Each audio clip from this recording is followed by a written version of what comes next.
nós temos esta ciência moderna estruturada neste pensamento, neste modo de pensar, baseado principalmente na questão da razão. E a partir de então, a ciência começa a se desenvolver, baseado principalmente na física. Nós temos atualmente três ciências dentro das ciências naturais, que é a física, a química e a biologia.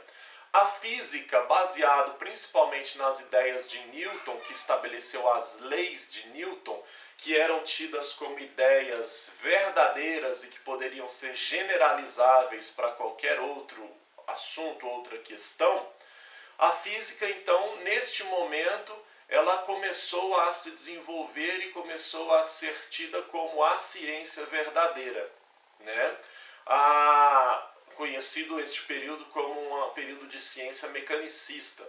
A química, por sua vez, se associava à física, porque ela conseguia se validar dentro desse método científico. E a biologia, infelizmente, há cerca de 200 anos atrás, dessas três ciências, a biologia é uma ciência que é mais recente.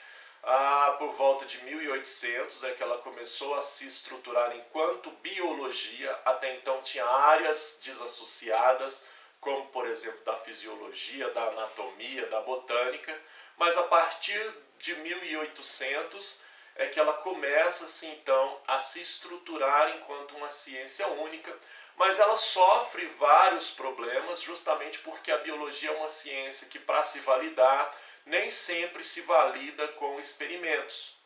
Até então, os conhecimentos que eram produzidos também não eram passíveis de ser experimentados, né? E, neste sentido, podemos citar, por exemplo, os trabalhos da teoria da evolução de Charles Darwin.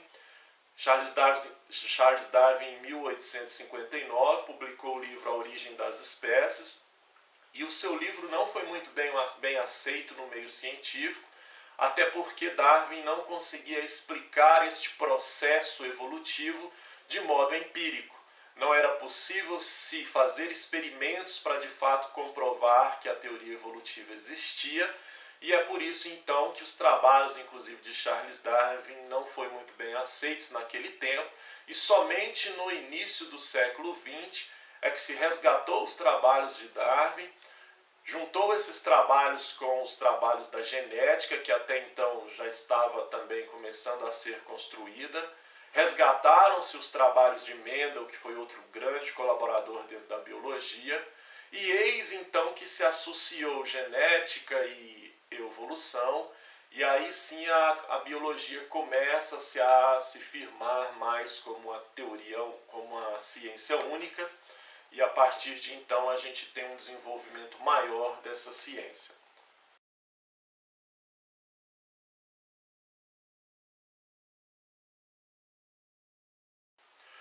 Mas uma coisa que nós não podemos deixar de pensar é que todo conhecimento ele guarda em si uma importância muito grande socialmente.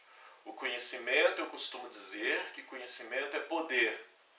Quem domina tais conhecimentos tem um poder sobre alguma questão ou alguma coisa.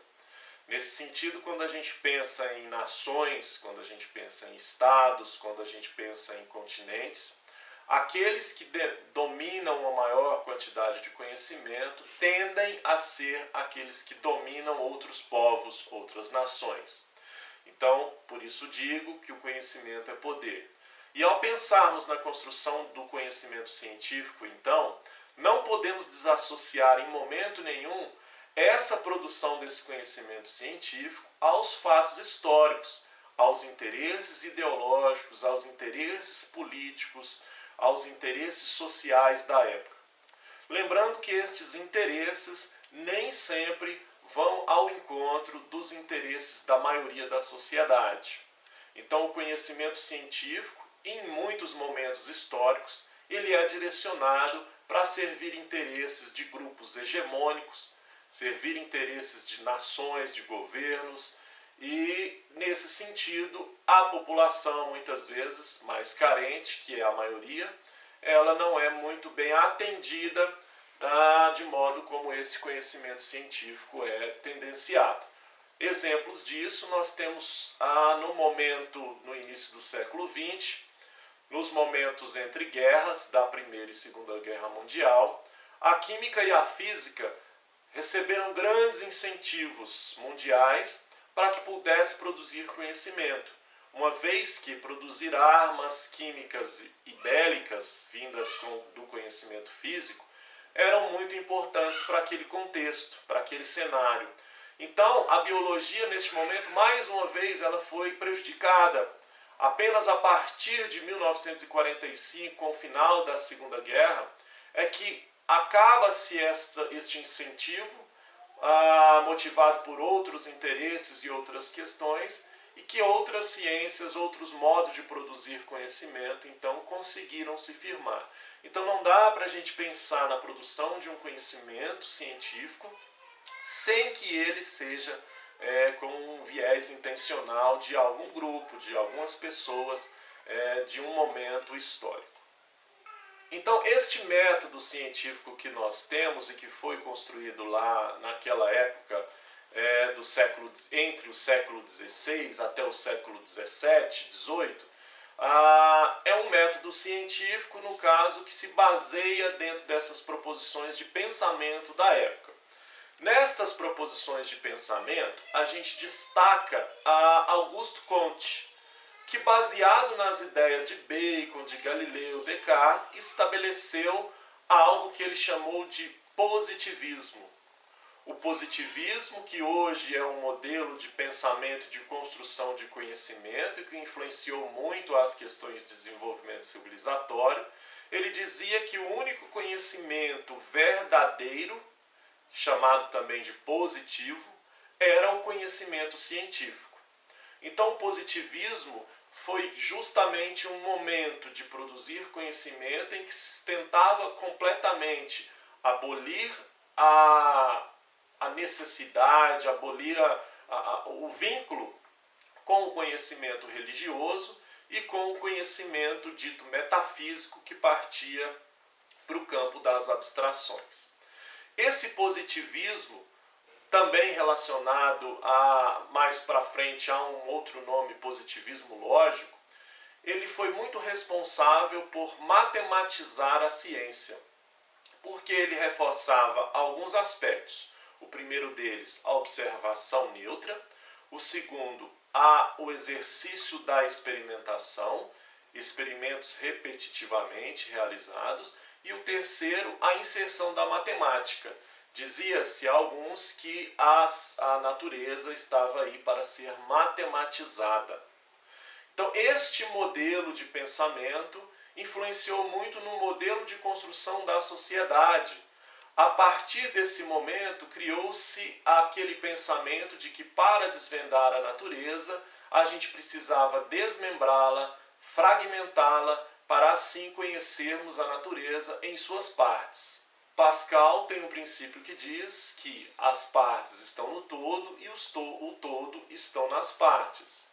Baseado neste modelo de pensamento, então, tendenciava a dizer que, ao conhecer a natureza em partes, estaríamos conhecendo a natureza em todo. Mas isto é um engano, pois sabemos que, muitas vezes, a soma das partes dão mais que o todo, que é o que diz, por exemplo, atualmente um sociólogo francês chamado Edgar Morin, que trabalha dentro da teoria da complexidade. E quando nós falamos então nessa fragmentação do conhecimento, nós podemos relacionar inclusive com o conhecimento que é transmitido na escola. Quando nós pensamos no modelo de escola que nós temos atualmente, que também foi criado há séculos atrás, esse modelo de escola trabalha justamente dentro da fragmentação.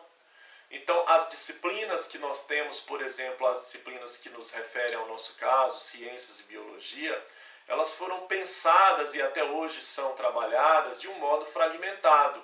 O conhecimento é colocado em caixinhas e essas caixinhas são oferecidas aos alunos para que eles possam descobrir o que tem em seu interior. Nem sempre a gente, conhecendo essas caixinhas, a gente consegue fazer uma associação de que essas caixinhas fazem parte de um todo. Então, para que vocês vejam que o modo de pensamento de construção desse conhecimento lá atrás influencia em outras questões que não só científicas, mas também no modo de pensar uma sociedade, como por exemplo, num dos seus aparelhos, que é a escola. A escola vem depois, em um momento também no século XVIII, XIX. No Brasil, a partir do século XX, ela ganha um viés um pouco mais importante, mas ela vem também com o discurso de fazer com que o conhecimento científico seja socializado, fazer com que as pessoas entendam e até considerem que este conhecimento científico é necessário para o desenvolvimento social.